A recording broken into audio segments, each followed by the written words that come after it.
The last podcast that we had produced, we talked about how the white supremacist is falling apart and he's greatly showing his fear.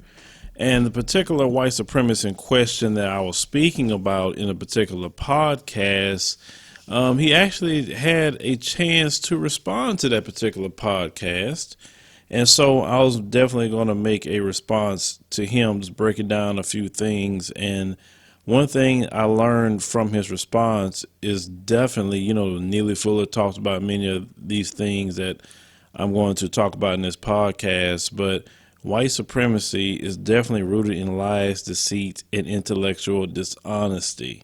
I'm break down why I'm saying this based off of this individual's response. But it's our job to learn how the white supremacists think, because if we don't learn, it could be our very lives at stake. They tick a certain way, and the amount of lies and delusion that they really believe is just quite amazing. Even in the age of knowledge, they will sit here and believe outright lies about themselves. That's the killing part about it.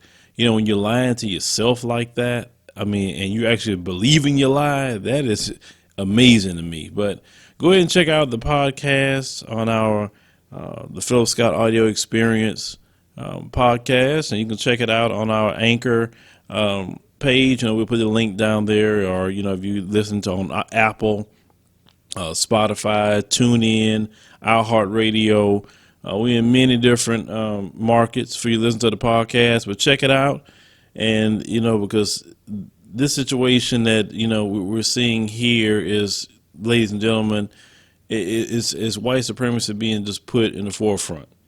And for a long time, white supremacy has been, hidden.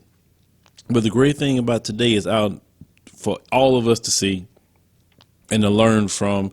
But understand, white supremacy creates a Dylan Roof. It creates a Patrick Cruises. It creates a Connor Betts. Understand that. So we all, no matter where you are in life, no matter your color, whatever, all of you could be benefiting from listening to this podcast, because we see when the white supremacists attack, they do it to everybody. But let me know what you think once you listen to the podcast.